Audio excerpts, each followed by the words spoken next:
Bonsoir mes chers amis. J'ai vu toutes vos interpellations, les messages que vous m'avez envoyés. Vous avez sollicité mon avis en ce qui concerne tous ces documents qui apparaissent aujourd'hui sur les réseaux sociaux et qui indiquent clairement qu'il y a une très vaste opération de détournement des fonds de la FECAFOOT au profit du président de la FECAFOOT.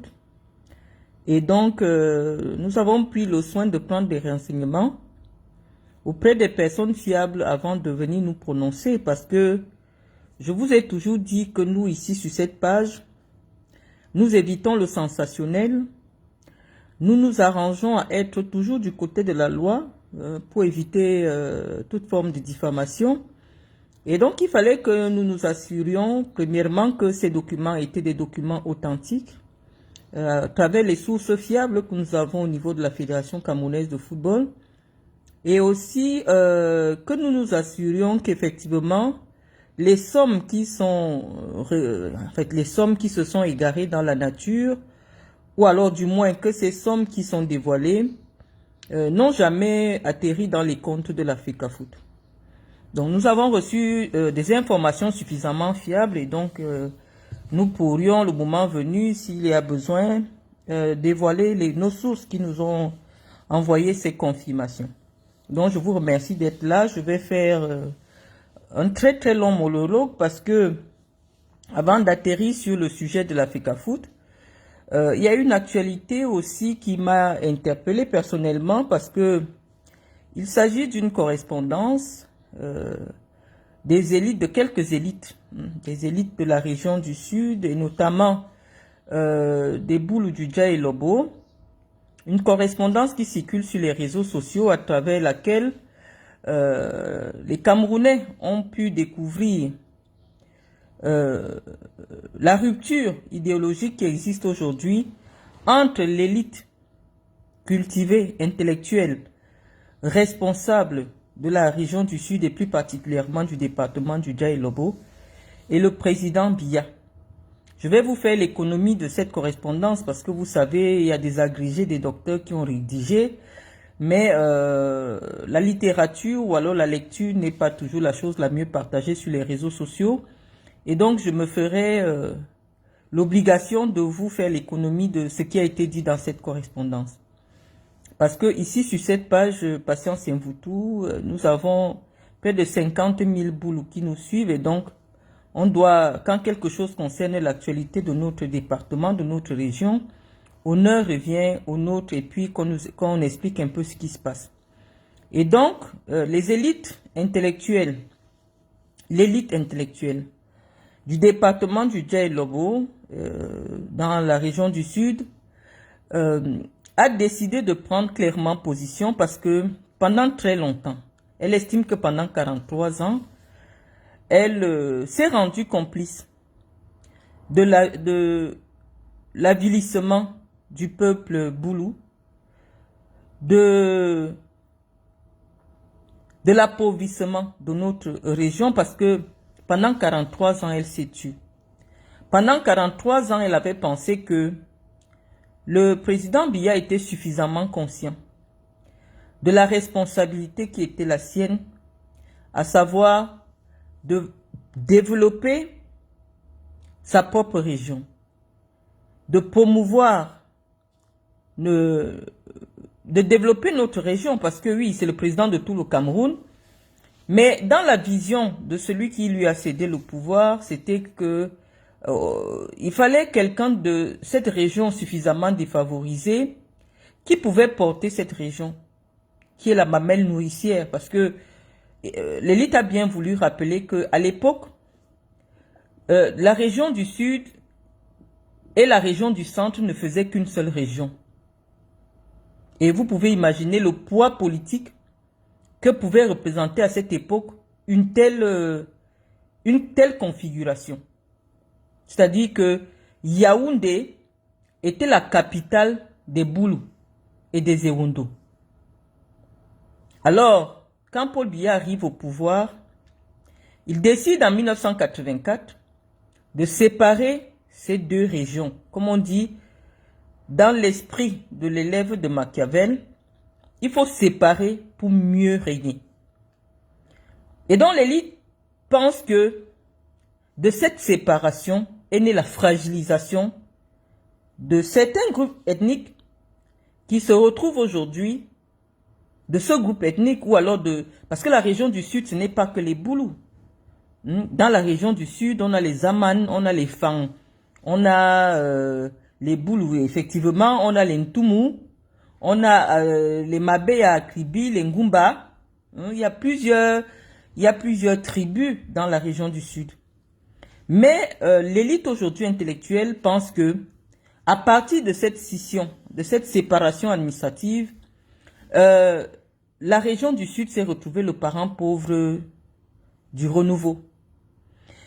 Elle fait le bilan, elle fait l'exégèse des 43 ans au pouvoir de notre frère. On n'a pas acheté au marché, on veut bien être républicain, mais on ne peut pas oublier que Biye Abimfondo, Paul Barthélemy, est né en Vomeka, que ses parents sont de Vomeka, dans le département du Djalobo.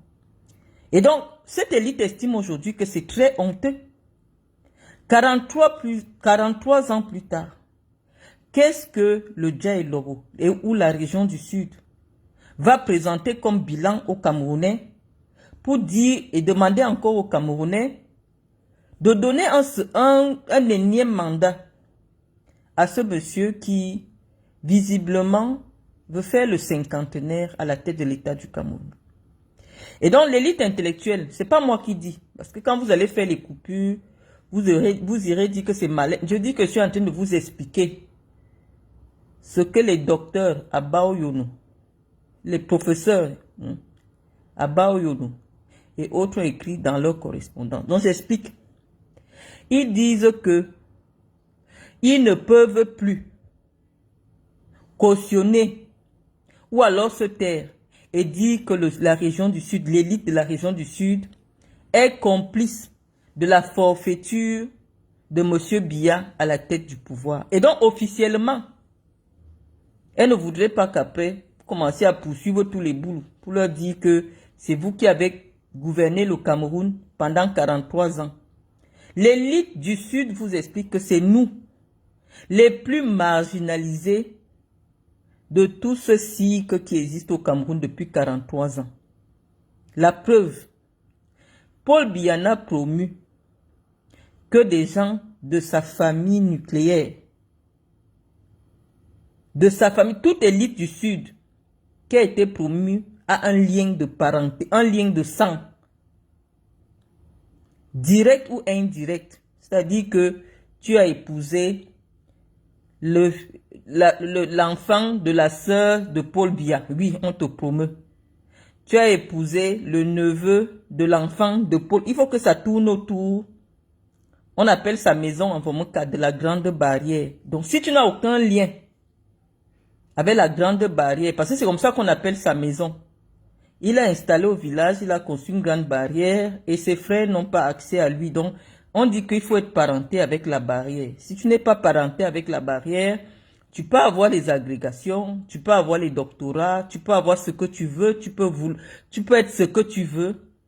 Malheureusement, tu ne seras pas différent d'un Bamileke ou de quelqu'un d'autre. C'est ce que Abba Oyono dit. Et donc, ils disent que pour 2025, ils interpellent tous les boulous. Je pouvais m'exprimer en boulou, hein. Mais comme nous allons parler de l'Africa Food, voilà, il y a des Camerounais d'autres tribus qui vont peut-être vouloir écouter notre direct. Donc, Abba Oyono dit que si vous partez encore voter Paul Biya en 2025, vous les boulous, vous allez rendre compte au Cameroun. Parce que ce sera le mandat de la forfaiture. Les intellectuels boulous disent que il est temps que Biya s'arrête. Il est temps que Biya s'arrête. 7 ans d'irresponsabilité. Je pense que cette notion, c'est moi qui vous l'avais dit en janvier.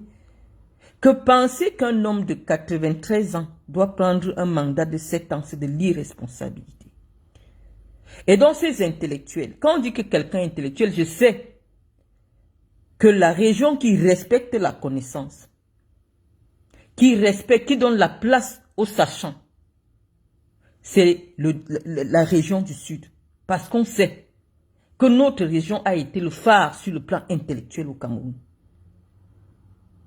C'est à Foulassi, dans le département du Djaïlobo,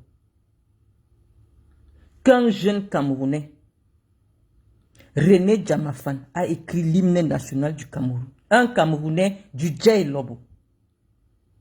Et dans l'histoire du Cameroun, nous avons la responsabilité. Nous sommes des héritiers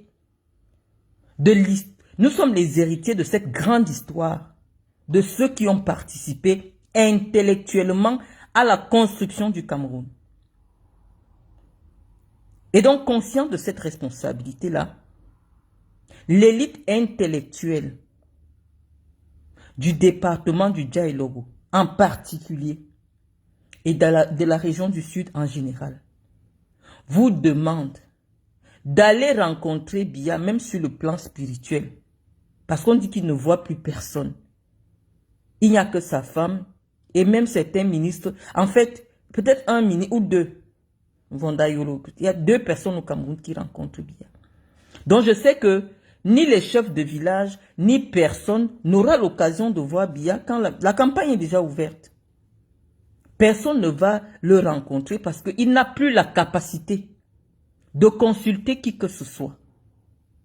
Ce n'est pas parce qu'il ne veut pas. Il n'a plus la capacité intellectuelle et physique pour consulter les Camerounais et leur demander: est-ce que vous pensez que c'est responsable qu'à 93 ans, je postule encore pour conduire un pays qui est au bord du gouffre? Un pays qui est au bord du gouffre a besoin d'une nouvelle énergie, d'une nouvelle dynamique, d'une nouvelle orientation. Nous ne disons pas que cette nouvelle énergie pourrait venir forcément de l'opposition. Nous n'avons jamais été des opposants. L'histoire politique de notre région nous démontre que les Boulous, les ressortissants de la région du Sud, ont toujours été du côté de l'ordre établi. Nous ne sommes pas pour l'anarchie. Mais nous pensons aujourd'hui que c'est irresponsable que notre frère se représente pour l'élection de 2025 qui arrive à pas de course. Et donc, vous voyez que les communicants stratèges du régime moribond occupent l'espace avec des choses non-sens pour que les Camerounais se réveillent un matin et constatent que Paul Biya a été réélu. Parce que on vous sert la distraction. Voilà une actualité qui est suffisamment intéressante, mais j'ai trouvé nécessaire quand même de dire Fecafoot pour attirer le maximum de gens dans cette communication qui est suffisamment intéressante, parce que les Camerounais, qu'est-ce qui les intéresse actuellement? C'est que Eto'o fils a volé l'argent de la Fecafoot.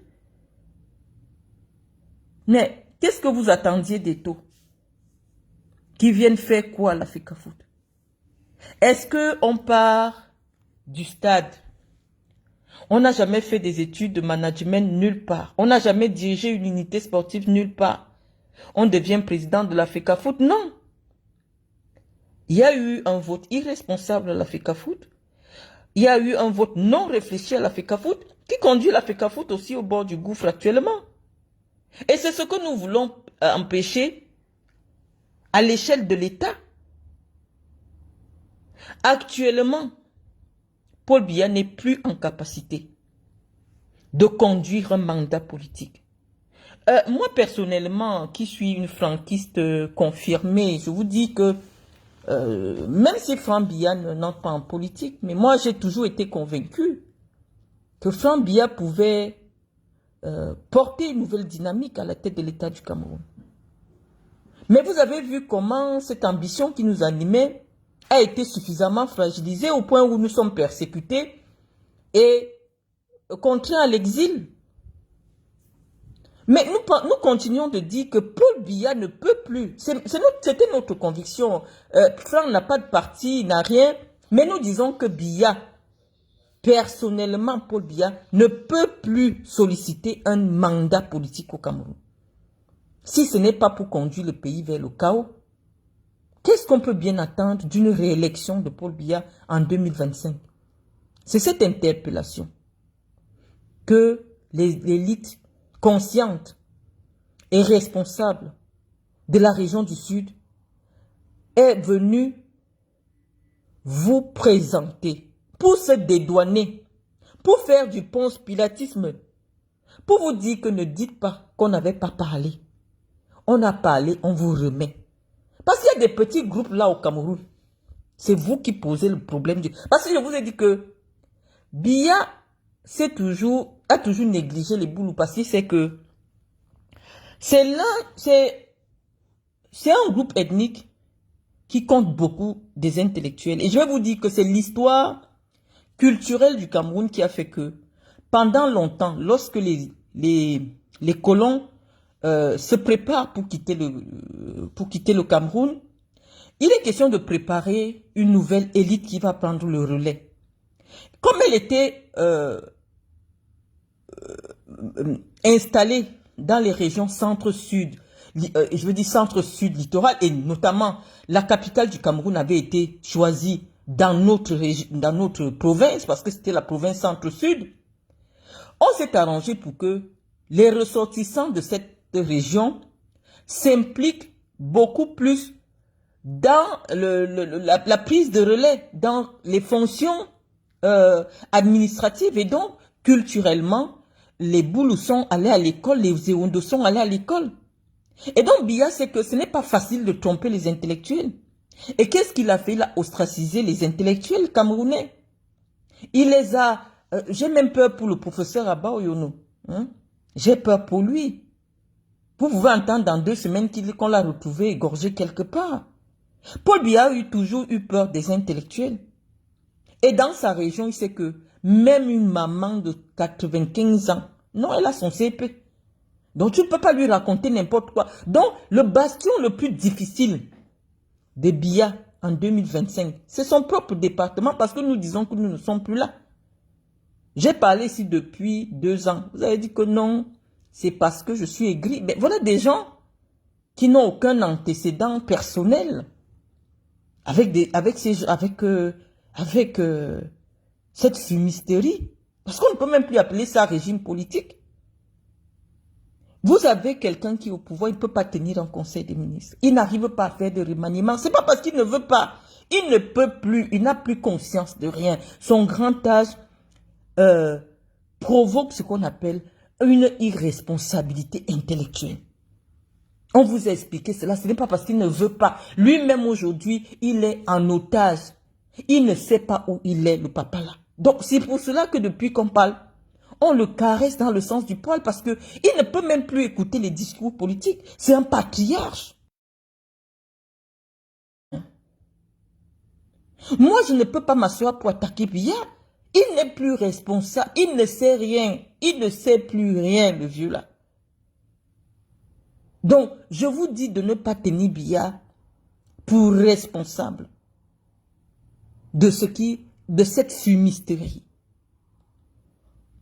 À l'heure actuelle, il a atteint l'âge de l'irresponsabilité intellectuelle. Même le choix de son propre pantalon, il ne peut plus le faire. C'est quelqu'un qui lui dit comment il s'habille.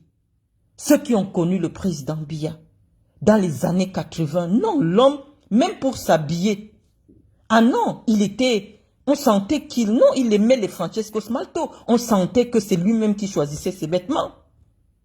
Mais lorsque vous voyez ses accoutrements aujourd'hui, vous ne pouvez pas dire que c'est lui-même qui choisit ses vêtements. Donc si quelqu'un est incapable de choisir son vêtement, il va choisir un ministre, il va choisir une orientation politique, il va définir un cap politique. Non, il n'est plus en capacité. Actuellement, on le gère comme une personne âgée qui est dans une maison de retraite de luxe. Mais nous disons qu'un pays qui compte 70% de sa population qui a moins de 40 ans ne peut pas avoir à sa tête un homme qui souffre de sénilité. Ce n'est pas normal. C'est ce que les intellectuels de la région de Paul Biya vous disent. Que nous sommes des éclaireurs de conscience. Le blanc nous a remis le pays sur le plan intellectuel, de diriger les consciences des Camerounais.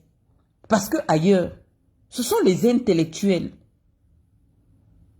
les Montesquieu, dans l'esprit des lois, qui ont dit ce que devrait être la démocratie, la liberté et tout. C'est les intellectuels qui ont pensé la vie de tous ces pays que vous enviez. Mais qu'est-ce qui est arrivé quand Paul Biya a voulu installer la Gabégie? Non, il y a eu un ravalement de valeurs. Au Cameroun, un intellectuel, pour un Camerounais, ne vaut rien. C'est un affamé, il a faim, il n'a rien. Qu'est-ce qu'on respecte au Cameroun? Quelles sont les valeurs qu'on a instituées? Oui, mon direct est fortement signalé. C'est la valeur de l'argent. L'argent à tout prix, l'argent, oui, on ne sait pas, qui n'a pas de traçabilité. Tout le monde est devenu, c'est la course au plus grand voleur. Et dont les amis, oui, actuellement, on est en train de courir derrière et tout. Je vous avais averti, vous m'avez insulté. J'ai dit, il y a des sujets, dès que je vous pose le diagnostic, après, je ne reviens plus dessus. Ça sert à rien de venir me dire, oui, Marlène, tu avais vraiment raison, et tout, là, il n'a plus rien volé, il a volé 300 millions. Mais attends, il a volé tel montant, il a volé, vous criez derrière lui. Je vous avais dit, peut-être à ma manière, qu'on ne pouvait rien attendre de bon de quelqu'un qui est ruiné. On ne peut rien attendre de bon. Mais on ne va pas passer notre temps à parler de lui. Moi, j'ai parlé 2 ou 3 fois, il s'est retrouvé devant ma porte. Pourquoi il ne cherche pas Boris Berthold? Je n'ai publié aucun document. Pourquoi il ne va pas chez Boris Berthold? Parce qu'ils savent que c'est de la distraction. Le problème est clair. En ce qui concerne l'Africa Foot, on dit aujourd'hui que l'Africa Foot est insolvable.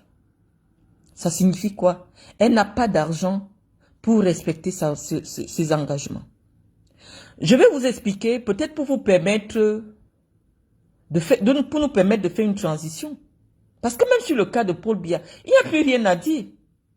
Si vous partez voter Paul Biya, vous les Bamileke là, vous les nordistes là, c'est votre problème. Nous on a déjà parlé, on est quitté dessus. Nous on ne veut pas voir des gens arrêter les uns et les autres avec les couteaux pour dire que vous finissez avec nous. On a déjà déposé comme Ponce Pilate. Faites ce que vous voulez parce que c'est vous qui dérangez. On parle comme ça sur Internet. Mais les Bamileke vont aller s'asseoir, ils vont voter Paul Biya. Juste pour nous énerver sur les réseaux sociaux. C'est vous qui votez Paul Biya. C'est vous là. Vous qui n'avez pas de véritable conviction. Pourquoi un Baham peut être mon président? Mieux, je vote Paul Biya. C'est vous qui avez ce type de considération là-bas. C'est vous qui dérangez. Un Bouddha s'assoit et dit que non, je ne peux pas voter un Baham. Les Bahams sont chiches. C'est vous qui dérangez. Mais on vous dit que la vie ne doit pas se limiter à votre comptoir. C'est-à-dire que dès que toi tu vends, le Cameroun peut se brûler, tu t'en fous. Il faut avoir la responsabilité. Il faut avoir le sens de la responsabilité citoyenne. Nous ne sommes pas nombreux. C'est pour ça que Biya s'en fout de nous. Parce que si nous étions 2 millions au Cameroun, Paul Biya ne pouvait pas faire 15 ans au pouvoir. Parce que c'est 2 millions d'intellectuels qui allaient lui dire que l'alternance politique est une opportunité, c'est une chance. Parce que tous les États qui se sont développés, c'est parce qu'il y a eu une multiplicité d'opportunités. Si le Nigeria aujourd'hui, un géant d'Afrique, première ou deuxième puissance d'Afrique, c'est bien parce qu'il y a eu, ils peuvent compter 23 présidents. Ils ont eu l'indépendance la même année que nous. Mais pourquoi vous pouvez expliquer que le Nigeria se trouve à ce niveau de développement? Bon, on va dire que c'est des anglo-saxons. Ils ont une autre culture, une autre façon en fait, une autre approche philosophique de la gestion de la chose publique. Oui, ce sont des anglo-saxons. Mais on peut aussi venir en Afrique francophone. On a un exemple patent, la Côte d'Ivoire. Si la Côte d'Ivoire est devenue la plateforme tournante de l'Afrique francophone aujourd'hui, c'est bien parce qu'elle peut compter cinq chefs d'État. Nous avons eu l'indépendance la même année. Mais lorsqu'on vous montre les autoroutes, lorsqu'on vous montre les réalisations générées par ces différents mouvements idéologiques, non, la Côte d'Ivoire nous a dépassés. La Côte d'Ivoire nous a dépassés de très loin. Nous sommes dans le régime de l'immobilisme, de l'attentisme. Tout le monde attend. On attend encore quoi? On attend quoi? On attend quoi? La mort n'est pas une perspective. La mort est une fin. On ne peut pas dire qu'on attend la mort de quelqu'un avant de réfléchir comment on va développer le pays. Ça n'a pas de sens. On ne peut pas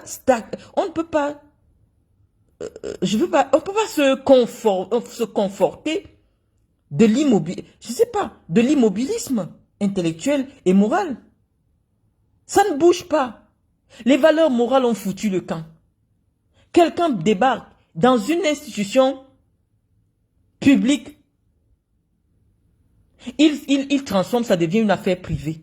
Et il y a quand même des Camerounais qui s'installent pour vous expliquer que c'est normal que Eto'o fils reçoive de l'argent qui concerne les lions indomptables dans son compte personnel, soit disant que c'est parce que les transactions financières avec la Russie sont frappées de sanctions par l'Union européenne. Mais je vous dis, mais vous pensez que vous avez affaire à qui là? Le Cameroun a fabriqué une horde d'analphabètes, ça c'est vrai. D'illettrés, c'est vrai. Mais le minimum, c'est le bon sens. On n'a pas besoin d'aller à l'école pour avoir du bon sens. Est-ce que vous ne savez pas que le Cameroun a une ambassade en Russie et que toute transaction financière, qu'elle soit publique, qu'elle soit privée, avec le Cameroun, peut se faire à la pairie du Cameroun? Ça a coûté quoi à Samuel Eto'o de solliciter, de la même manière que l'État, par exemple, dans le cadre de l'affaire de Amougou Belinga pour le rachat des parts, des actions je veux dire, il y avait une chaîne de télé là qui a même disparu. L'État peut utiliser l'argent de l'ambassade pour acheter quelque chose de privé, on le sait, et c'est réciproque, c'est-à-dire que la FECAFOOT est une institution au Cameroun. Si la FECAFOOT a besoin de recevoir de l'argent de la Fédération de Russie, elle peut solliciter l'ambassade de Russie pour recevoir cet argent. Je vais vous prendre un exemple. Parce que je vous parle toujours avec les exemples pour que vous compreniez. Quand vous demandez le visa de l'évacuation sanitaire à l'ambassade de France, on vous demande de solliciter auprès de l'établissement hospitalier, que ce soit public, que ce soit privé, de vous envoyer un devis. Dès que vous recevez le devis, on vous dit d'aller verser l'argent là à la pairie de France. C'est un privé. C'est un établissement privé. Mais l'ambassade de France vous indique la pairie de l'ambassade pour payer. Et c'est maintenant l'ambassade qui sollicite l'institution française et lui dit, tu as ton argent chez nous, viens récupérer. Pourquoi pour le Cameroun, il faut toujours trouver la sorcellerie? Depuis quand de l'argent destiné à l'association devrait se retrouver dans le compte d'un individu au Qatar, alors que votre pays a l'ambassade? Et vous êtes content sur les réseaux sociaux de dire des choses pareilles. Non, il a utilisé. Non, c'est un détournement. Dès lors que l'argent n'est jamais arrivé dans les comptes de la FECAFOOT, c'est un détournement, ce n'est pas un débat. Ce n'est pas un débat, c'est un détournement de l'argent de la FECAFOOT. Et je vais vous expliquer comment ça se passe. Parce que nous sommes maintenant dans une démarche purement didactique. On n'est plus dans le clash. Parce qu'on comprend qu'au fond, Eto'o, est-ce que c'est sa faute? Le gars arrive là, il ne sait rien, il cherche aussi, c'est-à-dire il fait même un vol bête, il vole bêtement. Parce qu'il y a d'autres stratégies plus fines, plus raffinées. si tu veux détourner de l'argent. Parce que je vous ai dit que je vous apprends le bon côté aussi, le mauvais côté. Mais ça, c'est un vol grossier, un détournement bête, stupide. On ne fait pas ça. Il y a une façon de prendre l'argent dans le football sans trace. Mais regarde ce qu'il fait. Regarde ce qu'il fait. C'est honteux. Moi, j'ai honte à sa place. Et vous voyez des gens sur les réseaux sociaux, non, il fallait qu'il encaisse l'argent dans son compte. Non. Lorsque vous travaillez avec une institution du Cameroun, vous êtes à l'étranger, vous partez à l'ambassade du Cameroun, vous sollicitez l'ambassadeur et lui dit, nous sommes en train de travailler, voir une transaction financière avec la FECAFOOT ou avec la SNI ou avec machin. Il y a une pairie, il y a un trésor public, il y a des représentants du trésor public. Ils vont vous faire le dépôt et s'arranger à transférer les fonds au Cameroun. C'est propre, c'est-à-dire que la FECAFOOT reçoit de l'argent propre.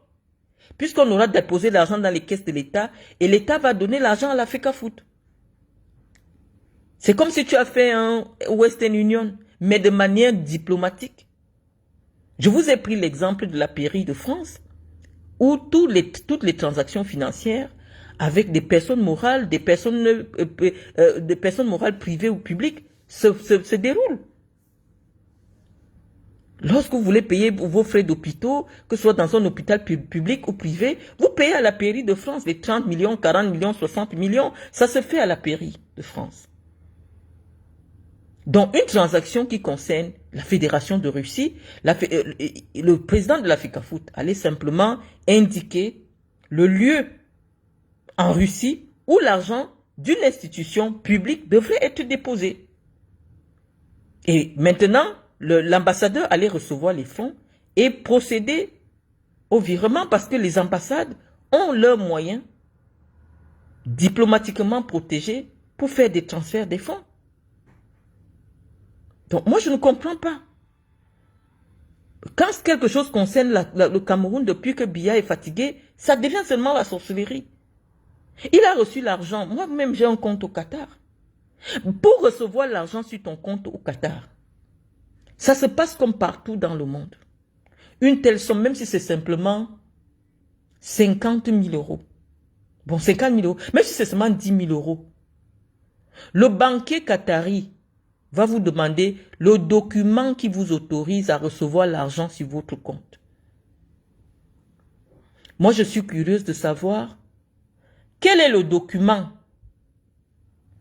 que Samuel Eto'o a bien pu fournir à son banquier qatari pour justifier le motif du virement d'une somme qui concerne la FECAFOOT. Parce que je vous assure que Eto'o fils, ce n'est pas la FECAFOOT, c'est deux personnes différentes. Quand vous arrivez chez votre banquier, vous lui présentez une correspondance des paiements, des droits, parce que je voulais vous expliquer comment ça se passe la négociation des matchs amicaux. Lorsqu'il y a un match amical qui concerne les Lions indomptables du Cameroun, en principe, l'État du Cameroun s'assure que tous les déplacements des Lions soient couverts. Ça, c'est contenu dans une convention qui a été querellée pendant plusieurs mois ici sur les réseaux sociaux.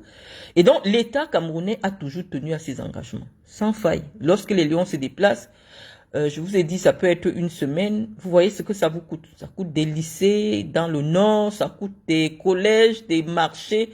Vous voyez ce que cette équipe vous coûte.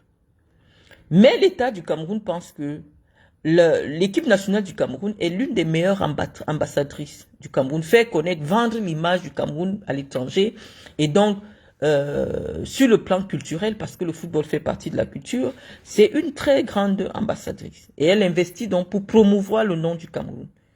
Et nous sommes d'accord avec l'État. Parce que si certaines personnes dans le monde arrivent à situer le Cameroun sur la carte, c'est bien parce que le Cameroun est compté dans le monde comme une grande nation du football. Donc nous n'allons pas faire des reproches à l'État de mettre à la disposition de la FECAFOOT les moyens conséquents pour permettre le bon déploiement de notre équipe à l'étranger et à l'intérieur du pays. Donc sur cette partie-là, il n'y a pas de débat. Mais lorsque vous négociez un match amical, les organisateurs des matchs amicaux vendent ce qu'on appelle les droits télé. Ils vendent les tickets de ceux qui vont venir voir les matchs. Il y a un certain nombre il y a de l'argent autour de l'organisation. Et dans la convention qui lie l'organisateur et les équipes invitées, il y a une partie qui dit que on devra vous reverser une partie des droits de TV, une partie des recettes. Cet argent sert au fonctionnement de la fédération. Parce que je vous ai dit que les sources de financement, en dehors de la subvention de l'État, la subvention de l'État ne concerne que la prise en charge des équipes nationales. Mais pour le développement même de la FECAFOOT, pour le financement des activités propres de la FECAFOOT doit trouver elle-même ses propres moyens. Et donc pour trouver ces moyens, c'est au travers des matchs amicaux, des publicités, tout cela participe à avoir un peu d'argent dans les caisses propres de la FECAFOOT. Parce que la FECAFOOT a l'obligation de trouver elle-même ses propres moyens pour son fonctionnement. Parce qu'en dehors de l'équipe nationale, l'État ne prend pas en charge l'organisation du championnat, le développement du football local, du football petite catégorie. Ce n'est pas de la responsabilité de l'État. L'État a pris l'engagement pour financer, pour apporter une petite contribution pour le championnat de première et de deuxième division, et il prend en charge les équipes nationales du Cameroun. Mais le reste des activités, les salaires des employés, le budget d'entretien, le budget d'investissement, tout ce qui concerne la gestion interne de la FECAFOOT a l'obligation de trouver les moyens par elle-même. Et donc, cet argent qu'on est en train de chercher devait entrer dans les caisses de la FECAFOOT pour permettre à la FECAFOOT d'aménager des petits stades d'entraînement, comme Eto'o est venu promettre à Saint-Mélima. On a applaudi, il a fui. De construire un stade à Saint-Mélima comme il a prévu, à 50 millions. Non, c'est ça qui allait permettre à Eto'o de terminer le chantier. L'argent qu'il a reçu des matchs amicaux là. Mais curieusement, cet argent n'a jamais trouvé la route d'arriver dans les caisses de la FECAFOOT. Et donc, c'est un grave problème de détournement. Je vais encore vous interpeller ici pour vous dire que lorsque quelqu'un est condamné sur le plan moral, bon, est-ce que ce type de discours, ça rentre même dans vos oreilles? Voilà quelqu'un qui a été condamné. En Espagne, son pays, son deuxième pays, où il a la nationalité, on dit que c'est quelqu'un qui a des problèmes avec l'argent. C'est quelqu'un qui ne sait pas gérer l'argent. C'est quelqu'un qui ne respecte pas je veux dire, ses responsabilités financières. Vous avez dit que les Blancs sont trop jaloux de vous. Que les Blancs sont jaloux d'Eto'o.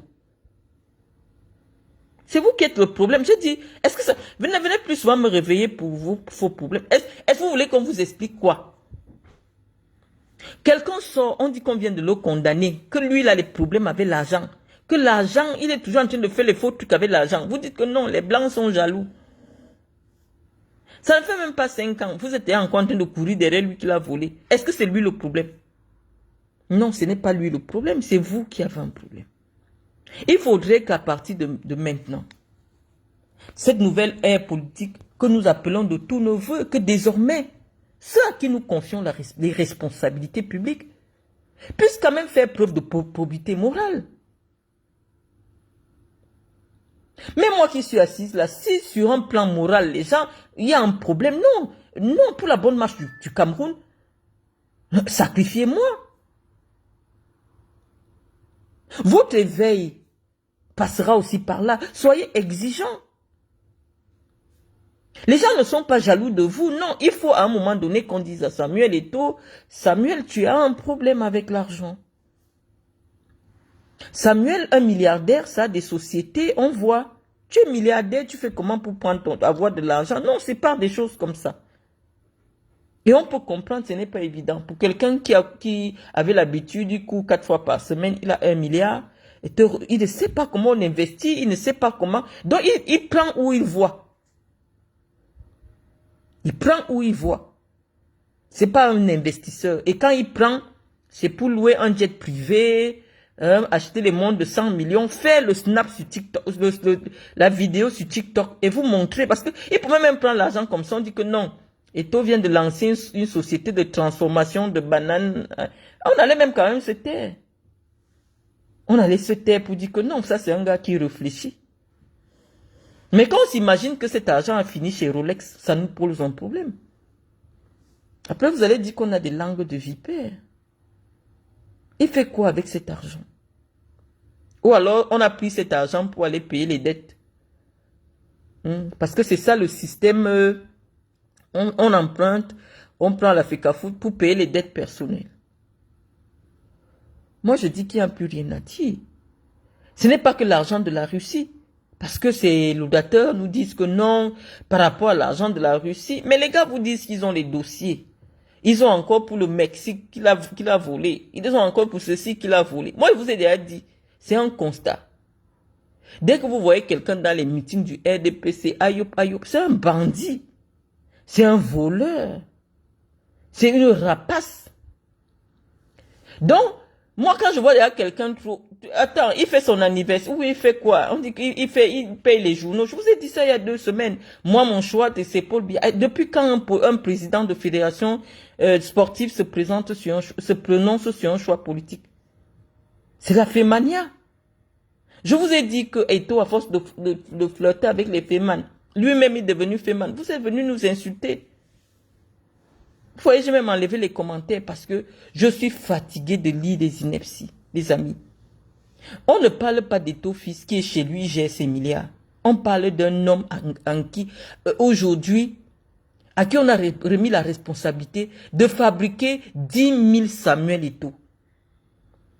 Depuis qu'Eto'o est arrivé, on a découvert quelle pépite. Et même les détections, qu'est-ce qu'il fait? Il a ramené quoi de spectaculaire ou de notoire au niveau de la gestion du football camerounais? Rien.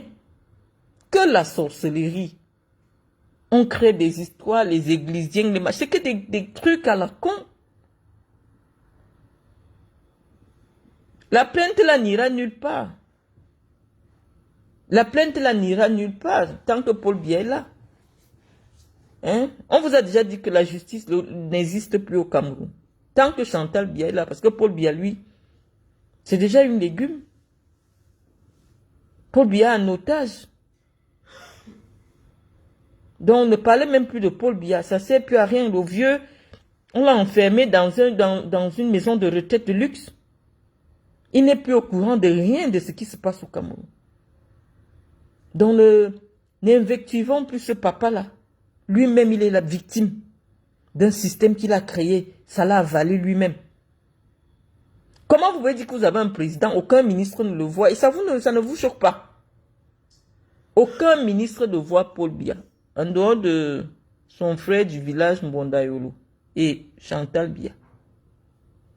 Le ministre qui vous dit qu'il voit Paul Biya, qui vient de parler, on voit. Donc c'est Chantal Biya qui vient dire que il a dit, alors que c'est faux, lui-même n'a plus conscience. Je vous dis que quand on a 92 ans, on revient dans le cycle fœtal.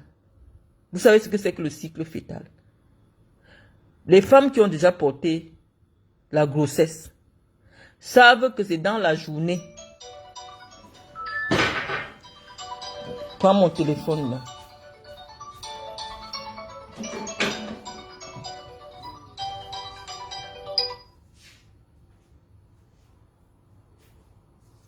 Allô? Allô? Oui, donne-moi 2 minutes, je te rappelle, s'il te plaît. 2 minutes, 2 minutes. Donc, j'étais en train de vous expliquer que le cycle du fœtus est que toute la journée, il dort. Le bébé qui est dans le ventre, toute la journée, il dort. C'est dans la nuit qu'il se réveille. Dans la nuit, il se réveille. Et c'est pour cela que quand un bébé naît, vous allez constater, on dit qu'il ne fait pas encore ses nuits. Parce que lui, il a le cycle du ventre. Donc quand quelqu'un atteint 90 ans, il rentre maintenant dans ce cycle. En journée, Paul Biya dort. En journée et dans la nuit, il n'est plus au courant de rien. Donc voilà donc le président que vous avez. Et il y a une femme qui qui s'est arrêté en classe de 4e, elle soit vient dire que, il a dit que, personne n'est là pour vérifier. Il n'y a plus le circuit, personne ne va vérifier. Quand tu vas trop poser les questions, tu entends, on te colle une histoire. Comme celle que je viens de lire aujourd'hui. On dit que c'est Marafa qui a créé le MRC. Je dis, mais attends, c'est quoi cette débauche intellectuelle-là? Après, sur les réseaux sociaux, hein, n'importe qui se lève, il crée n'importe quoi. En tant que ministre de l'administration territoriale, c'est toi qui signe les autorisations, c'est à toi que revient la charge d'organiser, en fait, de donner des autorisations pour la création des partis politiques. En quoi ça devient une responsabilité morale et intellectuelle aujourd'hui de la part du ministre qui a donné l'autorisation à la création d'un parti des Bambilés? Pourquoi ça devient un problème politique pour Marafa? J'ai lu chez ce Patrick Bala qui m'insulte que non, Marafa doit mourir en prison parce que c'est lui qui a créé le MSC. Mais attends, quand Djadja a fait créer combien de partis? Donc, on ne devait pas créer le MSC. Et donc, comme il a créé le MSC, c'est parce qu'il voulait se servir du MSC pour prendre le pouvoir. Je vous ai dit, c'est avec des motifs aussi fallacieux qu'on a détruit toute l'élite intellectuelle et politique du Cameroun. Tu es ministre de l'administration territoriale. Est-ce que tu devines déjà que Patrick Gassam sera membre du MSC?